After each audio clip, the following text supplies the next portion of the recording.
Olá pessoal, esse é o quarto vídeo aí do conteúdo, né? O vídeo que a gente vai falar agora é sobre realmente geometria molecular. E pessoal, o que é geometria molecular? Geometria molecular, pessoal, nada mais é da maneira, né, o formato, né, a forma como esses átomos vão assumir aí depois que eles fizerem suas ligações. A gente vai estudar 5 geometrias no total, certo? Que são geometria linear, geometria angular, geometria trigonal plana, geometria piramidal e geometria tetraédrica. Pessoal, por que a gente chama de geometria molecular? Porque essas moléculas elas vão acabar se organizando de uma forma, né, de formas semelhantes aí às formas geométricas, né, uns objetos aí que a gente conhece na geometria. No caso da geometria linear, ela vai se organizar de uma forma semelhante a uma linha. No caso da geometria linear, os átomos, né, a molécula, ela vai assumir um formato semelhante a uma linha. No caso da geometria angular, percebam que ela vai assumir um formato que é semelhante, né, a duas linhas formando um ângulo, né? Daí esse nome, angular. No caso da geometria trigonal plana, as moléculas vão assumir um formato, pessoal, similar aí, parecido com um triângulo. No caso da geometria piramidal, como o próprio nome já diz, as moléculas vão assumir aí um formatozinho semelhante a uma pirâmide. E no caso da geometria tetraédrica, as moléculas vão assumir o formato de um tetraedro, que é um polígono, pessoal, de 4 lados, certo? Pessoal, o que a gente precisa saber sobre geometria molecular, né? Para entender de fato esse assunto, a gente precisa saber da estrutura e dos fatores aí que afetam a geometria, certo? O que vai diferenciar uma geometria da outra. Então, pessoal, quanto à estrutura, nós vamos ter aí ela dividida em duas partes, tá? Átomo central, que é o átomo que vai ficar no centro da molécula, né? Onde os outros átomos vão acabar se ligando a ele, e os ligantes, que vão ser os átomos que vão estar ligados aí, pessoal, ao átomo central, certo? No caso dessa molécula aqui de H2O, quem que vai ser o átomo central? Pessoal, o átomo central, já que é o que vai ficar no meio, nesse caso aqui, é o oxigênio, certo? Onde os hidrogênios estão ligados aí a esse átomo central. No caso do CH4 aqui, pessoal, quem que vai ser os ligantes?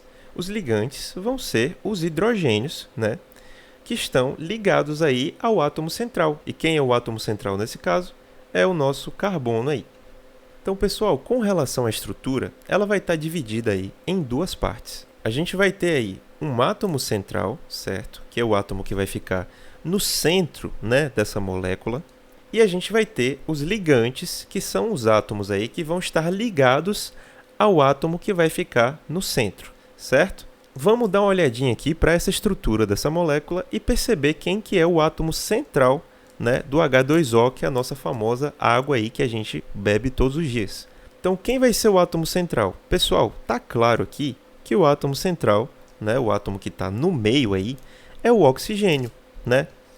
E quem que vai ser os ligantes nesse caso? Os ligantes aqui vão ser os hidrogênios que estão ligados aí ao átomo central. Nesse caso aqui, quem que vai ser o átomo central, pessoal? Nessa molécula de CH4? Bom, vai ser o átomo que está no meio, que no caso aqui é o carbono. Quem vai ser os ligantes? Vão ser os hidrogênios que estão ligados aí ao átomo central. Então, pessoal, toda geometria aí, salvo uma exceção, né? Então, pessoal, toda geometria molecular aí, salvo uma exceção que eu vou falar já já, ela vai ter um átomo central e ligantes aí ligados a esse átomo central, né? No caso, átomos aí que estão ligados ao átomo que está no meio. Esses são os ligantes. E aí, pessoal, vamos ver agora quais são os fatores, né, que afetam aí a geometria.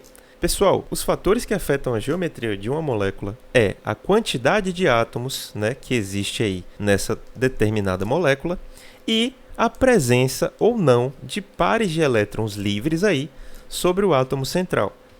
Então, pessoal, vamos falar aí do número de átomos na molécula, né? Esse fator que afeta a geometria. Pessoal, cada geometria molecular vai ter uma quantidade de átomos associada a ela. No caso da geometria linear, a gente vai ter aí uma possibilidade de ter ou 2 ou 3 átomos formando essa geometria, né? Desde que esses 2 ou 3 átomos assumam esse formatozinho aí de linha reta. E é aqui na geometria linear que a gente entra aí com a exceção que eu mencionei quando a gente estava falando de estrutura da geometria molecular. Eu falei que na estrutura a gente vai ter um átomo central e ligantes aí que vão estar ligados a esse átomo central. Só que no caso da geometria linear, pessoal, ela pode ser formada também por dois átomos. E nesse caso aí, pessoal, eu não vou ter um átomo central, porque perceba que eu só tenho aqui, ó, dois átomos, não tenho nenhum aqui no meio. No meio aqui dessa molécula eu só tenho aí a minha ligação, que nesse caso aí é uma ligação simples, certo? Se você tiver com dúvida em ligações simples, duplas e triplas, assista aí o vídeo anterior que eu estou falando sobre tipos de ligações covalentes. Então a geometria linear, pessoal, pode ser formada aí por dois ou três átomos. No caso da geometria angular, pessoal, a quantidade de átomos associada a essa geometria é 3, certo? Eu vou ter um átomo central e dois ligantes aí, né, ligados a esse átomo central. Então, a geometria angular, ela só pode ser formada aí, pessoal, por três átomos. Na geometria trigonal plana, pessoal, a gente tem aqui uma quantidade de átomos associada a ela de 4 átomos, certo? Eu vou ter um átomo central e três ligantes aí, ligados aí, pessoal, a esse átomo central. Então, a quantidade associada à geometria trigonal é 4 átomos. Já na geometria piramidal, pessoal, a gente também tem uma quantidade de átomos associadas de 4 átomos, certo? A gente tem um átomo central e também, como na geometria trigonal aí, 3 ligantes aí ligados ao átomo central. Na geometria tetraédrica, pessoal, a gente tem aí, ó, 5 átomos como quantidade de átomos associada a essa geometria. Nós temos aí um átomo central e temos aí 4 ligantes ligados aí a esse átomo central. E aí vocês devem estar se perguntando, professor, mas como que eu vou diferenciar, né, a geometria angular da geometria linear? Porque, por exemplo, as duas aqui podem apresentar 3 átomos, né? Como que eu vou diferenciar, professor, a geometria trigonal plana da geometria piramidal, já que as duas podem ser representadas por 4 átomos? Bom, pessoal, aí entra em questão o segundo fator que vai influenciar a geometria molecular, que é a presença, né, a existência aí de par de elétrons livres na camada de valência do átomo central. Pessoal, nas geometrias angular e piramidal, a gente vai ter aí a presença de pares de elétrons livres sobre esse átomo central, certo? Percebam que aqui na molécula de H2O eu tenho 2 pares de elétrons livres sobre o meu átomo central, que é o oxigênio. No caso da molécula de amônia, certo? Que é o NH3, a gente tem aí a presença de um par de elétron livre, né, sobre esse átomo central, que é o meu nitrogênio aí. E aí, pessoal, como que esse par de elétrons livres vai afetar a geometria? Pessoal, a gente tem que lembrar um pouquinho aí, né, da carga dessas partículas aí que estão envolvidas, né? O par de elétrons livres, pessoal, ele é formado por, como o próprio nome já diz, por elétrons que são partículas de carga negativa, certo? Os elétrons que estão na ligação aqui, que estão atuando na ligação, eles também têm carga negativa. E aí, o que acontece, pessoal, com cargas semelhantes, né? A gente tem um ditado aí que fala que os opostos se atraem. Se os opostos se atraem, no caso positivo e negativo, eles tendem a se atrair, o que acontece com os iguais? Bom, os iguais, pessoal, vão tender a se repelir. Então, negativo com negativo, eles vão querer ficar o mais afastado entre si possível. Então, pessoal, a presença desse par de elétrons livres aqui sobre o átomo central vai fazer com que esses elétrons da ligação aqui, eles sejam empurrados aqui para baixo, né? Nesse caso aqui, ficando o mais afastado possível um do outro. Percebam que os elétrons, né, daqui da ligação têm carga negativa e os elétrons dos pares de elétrons livres também têm carga negativa. Então, essas partículas aí, pessoal, os pares de elétrons livres e os pares de elétrons que estão na ligação, eles querem ficar o mais afastado possível e, por isso, essa molécula aí fica dobradinha desse jeito aí, assumindo a geometria angular, certo? O mesmo acontece aqui, pessoal, para a molécula de amônia, certo? Para a molécula aqui do NH3. A gente tem os elétrons aqui livres, né? Tem uma carga negativa, empurrando, né, esses elétrons aqui que têm uma carga negativa também, que estão trabalhando aí na ligação. Então, essa influência desse par de elétron livre aqui, né, em cima, né, do nosso átomo central, acaba empurrando para baixo, né, essas ligações aí que estão sendo feitas entre o nitrogênio e os hidrogênios, fazendo com que essa molécula aí assuma uma geometria piramidal, ok? Pessoal, uma observação importante aqui para a gente saber quem são esses elétrons livres aqui. Lembra do vídeo de ligação covalente? Essas moléculas aqui, elas estão fazendo ligações covalentes, né? Qual que é o princípio necessário para elas fazerem essas ligações? Se você voltar no vídeo de ligação covalente, eu falo que para a molécula, né, para os átomos estarem ligados, eles precisam completar 8 elétrons na sua camada de valência, certo? Lembra lá da distribuição eletrônica? Então vamos fazer uma breve distribuição aqui desses elementos que estão participando dessas geometrias, para poder entender como que eles estão ligados e saber como que a gente vai descobrir se tem par de elétrons livres no átomo central ou não. Então, pessoal, aqui nós temos um oxigênio e 2 hidrogênios, né? Se vocês voltarem lá no vídeo de ligação covalente e regra do octeto, eu falo que existe uma exceção para a regra do octeto, que é a do hidrogênio, pessoal. Pela regra do octeto, a gente quer completar 8 elétrons na camada de valência, mas o hidrogênio ele só precisa completar com 2, né? Então, esse hidrogênio aqui, percebam que ele está completando 2 elétrons na sua camada de valência. Esse hidrogênio aqui à direita também está fazendo a mesma coisa, 2 elétrons na sua camada de valência. Então, esse hidrogênio aqui fica 1s2, esse hidrogênio aqui da direita também fica 1s2. Agora, pessoal, vamos olhar para a distribuição eletrônica desse oxigênio aí. O oxigênio, pessoal, ele tem um número atômico 8, então a gente precisa distribuir 8 elétrons. Se você está com dúvida de como a gente faz essa distribuição, volta no primeiro vídeo e assiste de novo a distribuição eletrônica. Então a gente tem um 1s2, 2s2, até agora já distribuímos 4 elétrons, a gente precisa de mais 4. Então 2p4.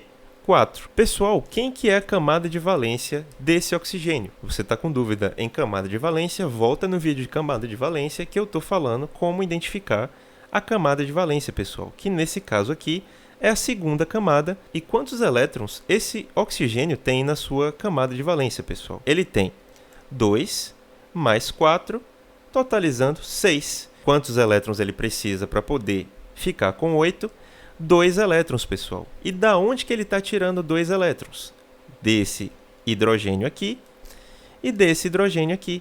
Então, percebam que pela ligação covalente, né, e pela regra do octeto, esse oxigênio está com 8 elétrons na sua camada de valência. E aí, pessoal, como que a gente identifica quais são os pares de elétrons livres? Quantos são, né? Quantos vão ser os pares de elétrons livres aí? Se o par de elétron está livre, significa que ele não está fazendo nada, né? Ele está ali apenas ocioso, sem fazer nada. Então, pessoal, quem vão ser os pares de elétrons livres desse oxigênio? O oxigênio, dessa configuração aqui, 2s2, 2p4, ele está colocando quantos elétrons para trabalhar, ou seja, para fazer ligação. Bom, se ele tem 6 na camada de valência, quantas ligações covalentes ele está fazendo? 2 ligações covalentes. Isso significa, pessoal, que ele está utilizando 2 elétrons aí para poder fazer essas ligações. Então, pessoal, se ele está utilizando 2 elétrons para poder fazer essas ligações, quantos elétrons ele não está utilizando para fazer essas ligações? Ele não está utilizando, pessoal, 4 elétrons, né? Vejam só, eu tenho 6 elétrons aqui, 2 mais 4, 6.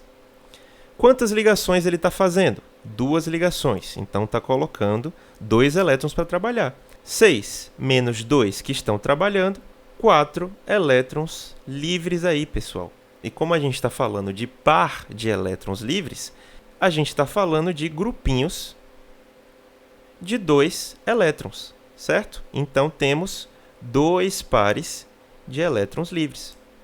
Pessoal, vamos fazer esse exemplo para a amônia aqui também, o NH3. Pessoal, o nitrogênio, se você olhar na tabela periódica lá, ele tem um número atômico 7. Logo, a gente vai fazer a distribuição eletrônica de 7 elétrons. Então, como que vai ficar essa distribuição?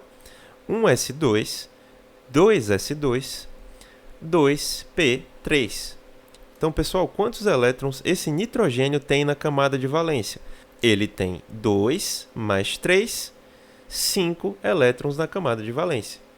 Então, quantas ligações ele precisa fazer para poder completar os seus 8 elétrons na camada de valência? Ele precisa fazer, pessoal, 3 ligações, que é exatamente o que o nitrogênio está fazendo aqui, né? Ganhando aqui mais 3 elétrons desses hidrogênios, completando seu octeto aí. Percebam que eu tenho 5 elétrons dele aqui, mais esses 3 que ele está ganhando aqui dos hidrogênios. Então, esse nitrogênio completou seu octeto. Esses hidrogênios aí também estão estáveis, né?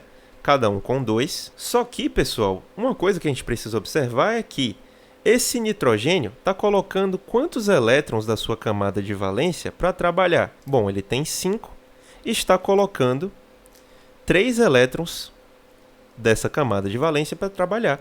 Se ele está colocando, pessoal, esses 3 elétrons aqui para trabalhar, quantos que sobraram? Sem fazer nada. Sobraram exatamente 2 elétrons, pessoal. Esses 2 elétrons que não estão fazendo nada, não estão participando de ligações, são os elétrons livres que estão aqui em cima. Então, pessoal, a gente vai fazer agora uns exercícios aí para a gente poder identificar como que a gente determina a geometria. Então, vocês vão fazer as atividades baseadas aí em todos esses vídeos aí da revisão. Ou seja, vocês vão assistir esses vídeos e vão utilizar desses vídeos aí para poder responder as atividades que vão valer pontos, certo?